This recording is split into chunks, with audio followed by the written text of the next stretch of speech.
Welcome back to another technical video. Today we're going to be going through your question, answering it, and hopefully finding that solution. Guys, remember to stay just a little bit crazy like me, and hopefully you get to that resolution. Now, let's continue on to the video.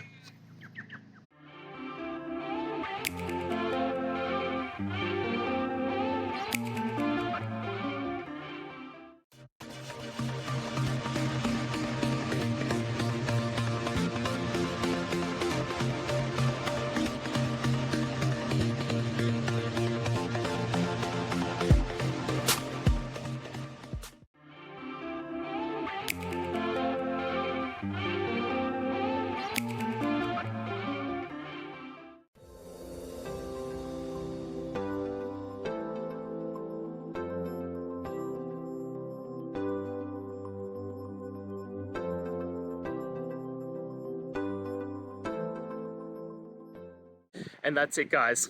I hope we've gone through the question and found that solution you're looking for. And look, if we did, please hit subscribe. I'd really appreciate it.